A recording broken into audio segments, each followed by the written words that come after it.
It is the responsibility of the politician not to be destroyed by power but used that power for the betterment of the people. A statement from the President. Speaker says he will take action on the death threat he received following discussions with senior police officers. Yoshita Rajapaksa and 4 others further remanded. Senior Additional Solicitor General Jayantha Jayasuriya takes oaths as the Attorney General. Oil prices plunged below $27 for the second time this year. Foster care scheme to be introduced for athletes who won medals at the South Asian Games. Statement by the Minister of Sports.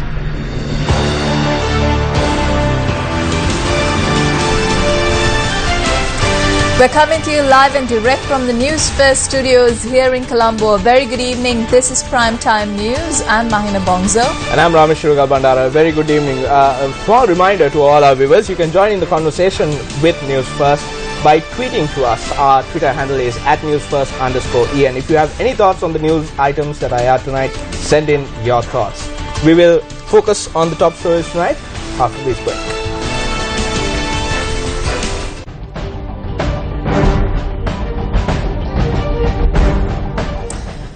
President's Counsel Jayantha Jayasuriya, who served as a Senior Additional Solicitor General, assumed duties as the 29th Attorney General of Sri Lanka this morning. The new Attorney General took oaths before President Maithripala Sirisena at a function held at the Presidential Secretariat following religious observances. The new Attorney General took oaths before President Maithripala Sirisena at a function held at the Presidential Secretariat.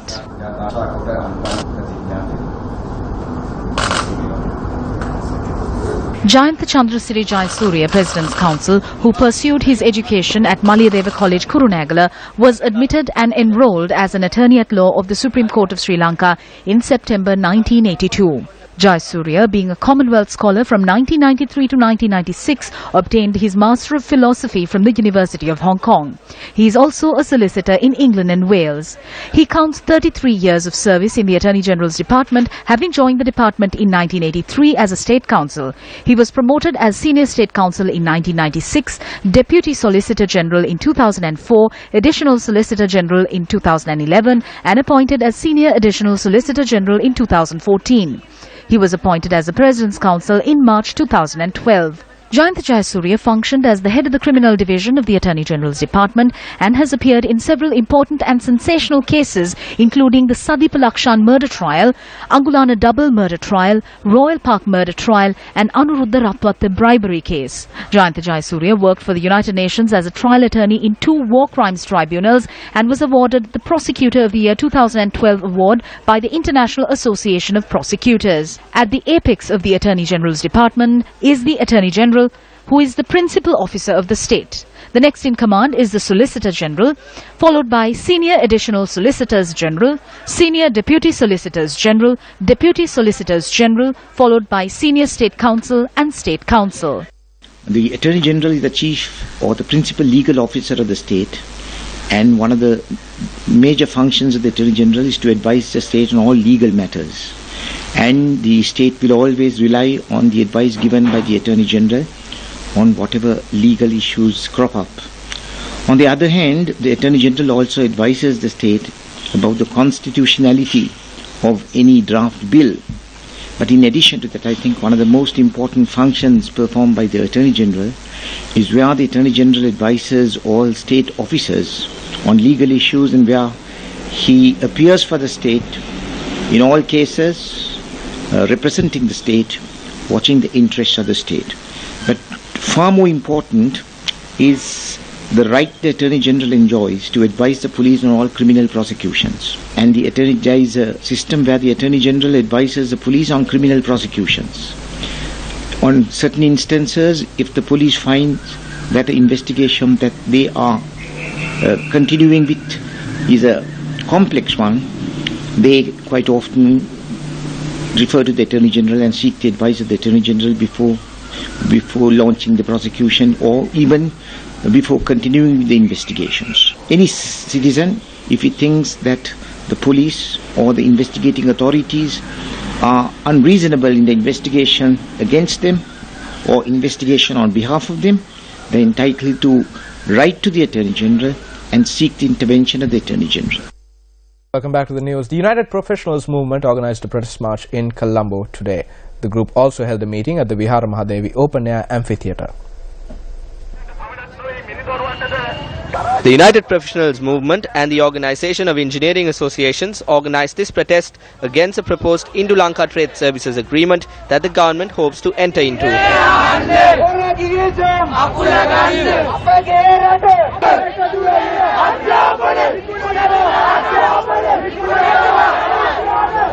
The group marched from the Nelumpokuna Mahinda Rajapaksa Theatre to the Vihara Mahadevi Park and protested in this manner.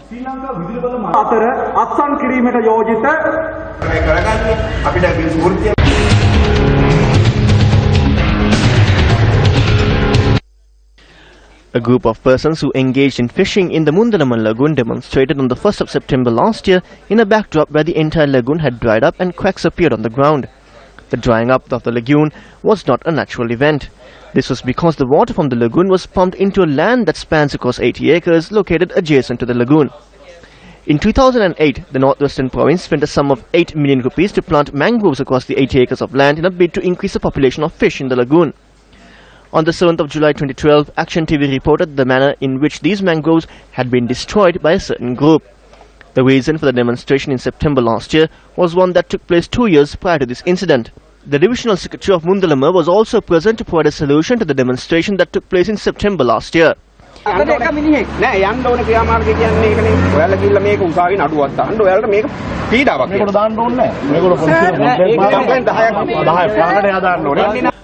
the request by the police on the 1st of September, over 20 complaints were made citing that emptying the lagoon was to create a salt pan and that it causes difficulties to the public. At the time when these complaints were filed, there was an issue surrounding the ownership of the land. However, the police took measures to prevent a salt pan from being created on this land. Today, the issue surrounding the ownership of this land has been resolved. As there is no documentation to prove that this land belongs to any individual, the ownership falls directly under the Divisional Secretariat. Thereby, the Divisional Secretary had sought court assistance to take ownership over the land. However, in this backdrop, operations of the salt pan had commenced, causing a number of difficulties to the fishing community in the area. මේ තියෙන තත්ත්වෙත් එක්කලා දීවර අන්ත අසරණ තත්ත්වයකට පත් වෙලා තියෙන්නේ. After 20-odd complaints were made in September last year, and when the ownership of the land comes under the state, why hasn't any action been taken against the operational salt pan? Deputy Inspector General of Police in charge of the Northwestern Province, this is over to you.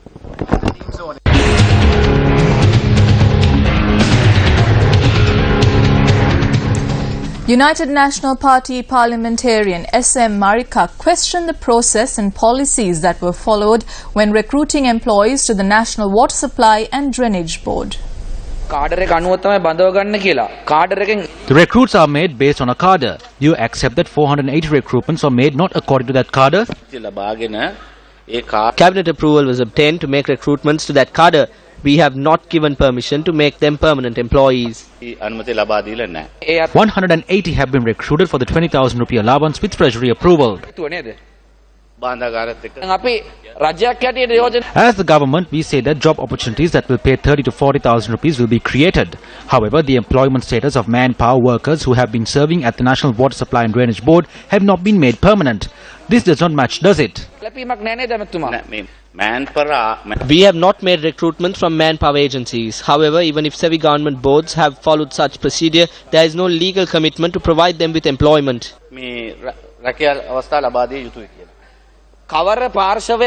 No matter from where they come from, they all work for the National Water Supply and Drainage Board. They have years of experience. They are not Chinese, but are Sri Lankans. We accept that they are citizens of Sri Lanka and that they are not from China. That is the only thing we can accept.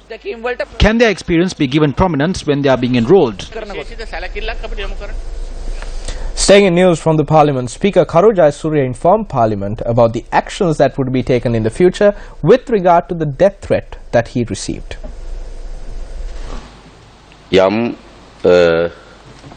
හේතුවක් අනුව ගමුණාන්සේට The newspaper headlines today read that you had received a death threat over the telephone. This is an issue that should draw the attention of the public. This needs to be debated. There can be different opinions that can be made. The speaker must take these into account and make an official stance. If death threats are being made, that is a very dangerous situation. Therefore, I would like to ask the speaker what action has been taken over the death threat that was made. මේ මරණීය තර්ජන පිළිබඳව දැනට අරගෙන තිබෙන ක්‍රියාමාර්ග කුමක්ද? ඉසජුම සම්බන්ධයෙන් මම දැනටමත් මගේ I informed my security detail on this matter and tomorrow I will discuss this matter with the senior police officers. In politics, I have faced insults, threats and even gunfire and bombs at different times. I will not fear them. වලට මුහුණ දීලා තියෙනවා. ඉතින් ඒකට මම හුඟක්ම සැලුනේ නැහැ. ඒකාබද්ධ විපක්ෂයේ වශයෙන් ගරු දලස්සලප්පෙරුම් මන්ත්‍රීතුමා On behalf of the joint opposition, MP Dallas Alhapperma requested you to comment on the death threat. If you have received a death threat, we as parliamentarians that respect democracy, we completely condemn this. We call for a complete investigation on this situation and inform the chambers on the progress as it is your duty and responsibility. You are the protector of us all. If you receive death threats, that is a serious matter.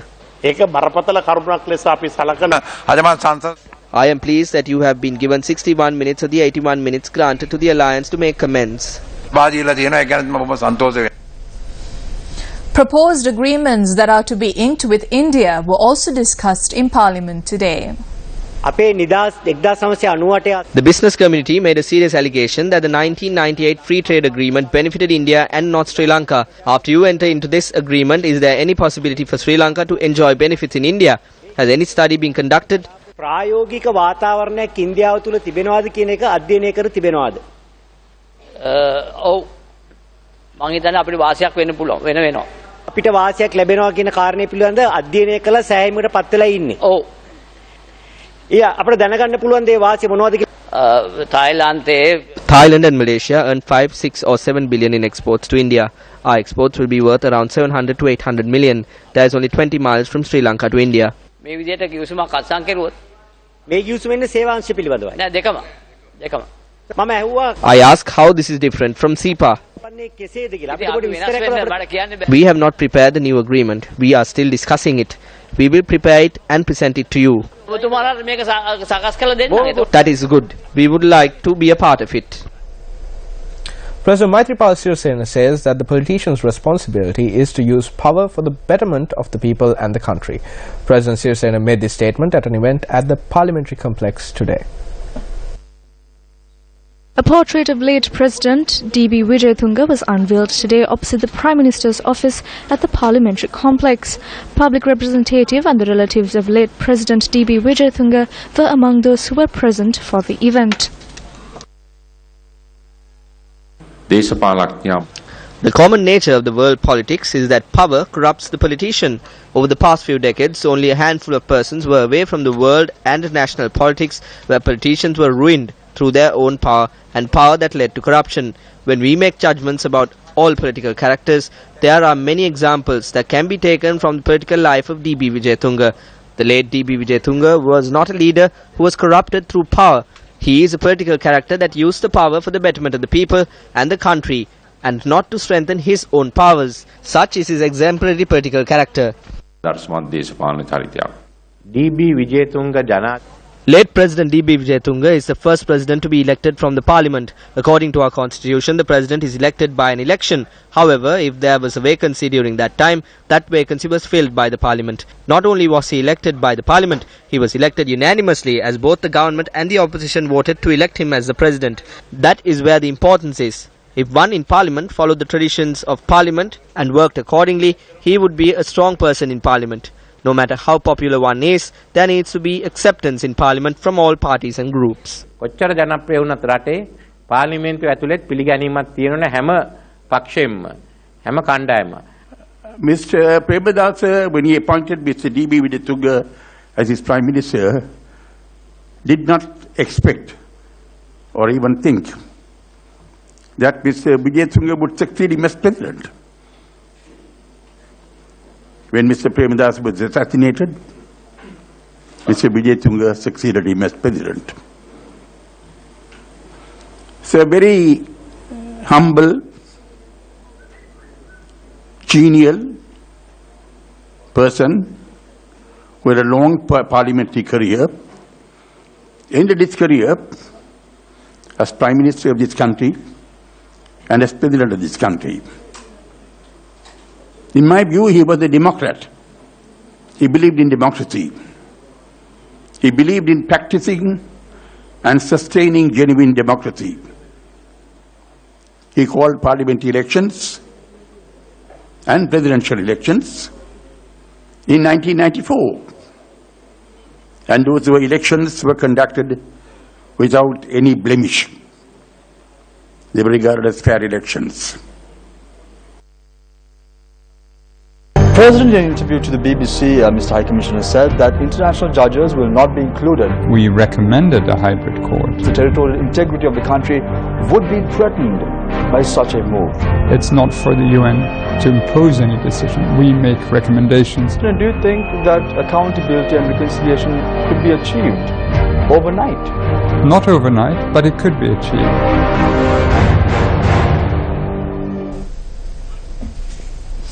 The post-mortem examination on the two bodies that were discovered in the Gallinna area in Marapana took place this evening at the office of the Ratnapura Judicial Medical Officer. Yesterday, the lifeless body of Anjana Kavindu was discovered inside a shed located at a tea estate. The body of a man said to have had close contact with the boy was found 4 kilometers away. Police said that the man had committed suicide after molesting and murdering the boy. I am standing opposite the residence of deceased Kavindu Anjana in Gallinna, Marapana.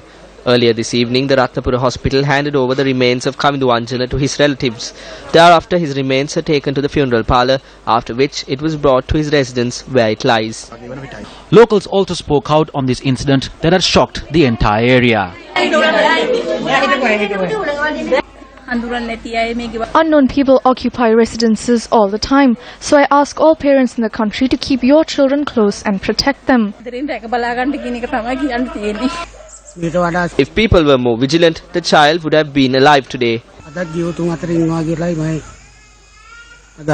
Children are the future of any country in the world. So shouldn't action be taken to prevent them from falling victim to such unfortunate acts? The one thing that can really help is to have parents who are close to their children have the confidence to tell them something like this is happening, I want to get out of it, help me. And the other is that parents must find out where their children go, whom they meet and what they are doing, because that's the only way you can prevent them getting to these kinds of situations. Why do people abuse children? This is a multifaceted issue. It's not just a mental illness, but it's a collection of factors ultimately contributing to this phenomenon. Using cell phones, internet, Wi-Fi and all those things actually makes us more to seek sexual gratification in the cyber world. Because our society is a restrictive society for sexuality, that they find it difficult to find sexual partners. So they resort to the easiest prey, which are children. To contrary of the view, the boy child is the guy we get sexually abused much more than the female child. Parents ought to educate their children about sexuality. So these will actually protect the child, and also by doing this we will reduce sexual offenders and offences and therefore offenders, and ultimately they as adults will not abuse children. In more local news tonight, Yoshitha Rajapaksa, son of former President Mahinda Rajapaksa, and 4 others were remanded till the 25th of February today. They were further remanded after being produced before the Kaduwela magistrate. Yoshitha Rajapaksa was produced in court along with directors of CSN, Nishant Ranatunga, Rohan Valivita, Ashan Ravinath Fernando and Kavishan Disanayaka. A heavy security detail was deployed at the Kaduwela Magistrates Court premises, and the former President, former First Lady and their family members were also present in court.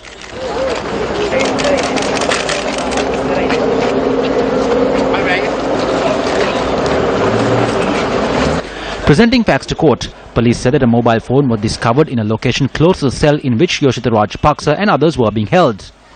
The court granted permission for the mobile phone to be further examined by the Computer Emergency Response Team as the police raised suspicions that it was used by the remanded persons. The lawyers appearing on behalf of the defendant stated before court that they are anticipating the decision of the magistrate as the bail application was presented when the case was taken up at a prior occasion. Magistrate Dhammika Hemapala, who adjourned judicial proceedings for a few minutes, declared the decision after proceedings recommenced. The magistrate ordered that the 5 suspects be further remanded until the 25th.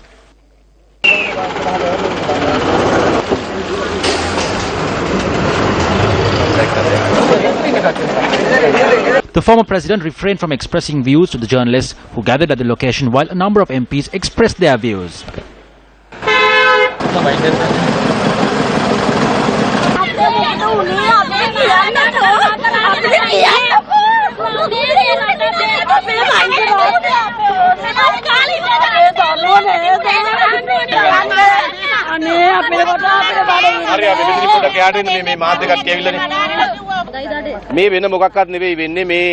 This is the manner in which they punish Mahinda Rajapaksa. They make false allegations against the children, they arrest them and create false statements. Because it is difficult for them to corner Mahinda Rajapaksa via the FCID that operates under the Prime Minister, they are attempting to destroy him by attacking his children. This is a part of that process.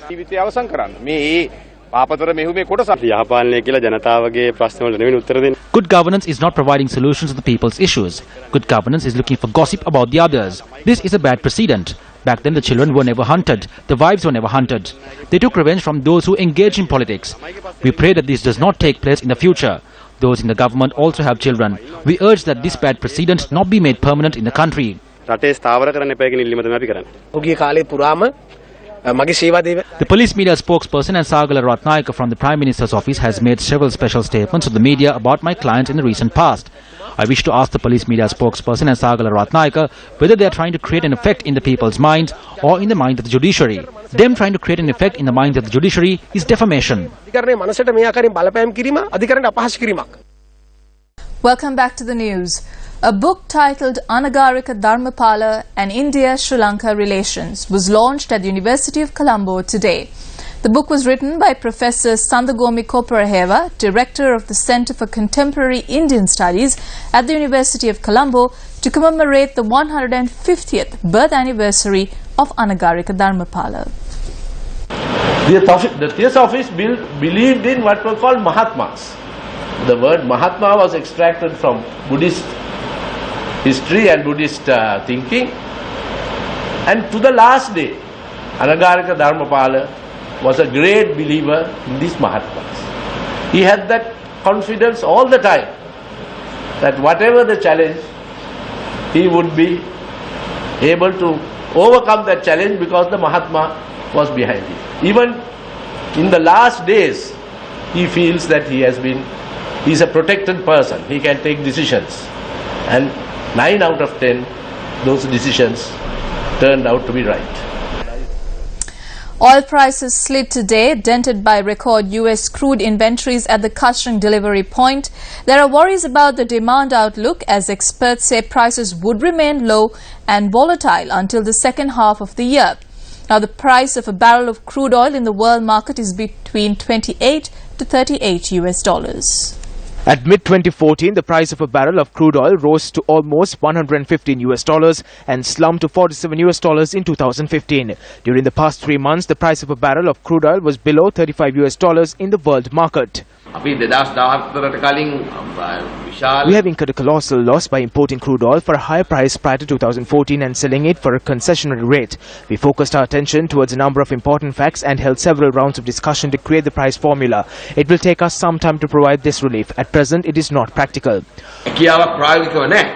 Although a price formula was prepared and presented to the Cabinet for approval several weeks ago, Cabinet is yet to approve that price formula. I said that if a price formula is to be brought for fuel, then in a price formula for everything else as well.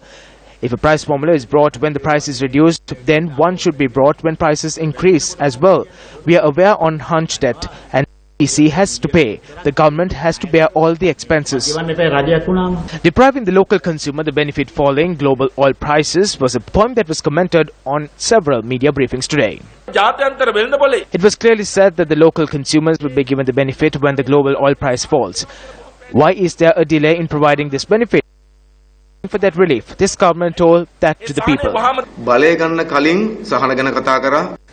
Before they were elected to power, they spoke of the relief from the global oil prices. And now they don't seem to be interested in reducing the taxes and giving the benefit of falling global oil prices to the local customers. The Minister of Finance, the Minister of Petroleum and even the Prime Minister is remaining silent over this matter. The price of a litre of petrol, which can be sold with a profit of 52 rupees, has been sold at 117 rupees. 65 rupees is being extorted from a litre of petrol.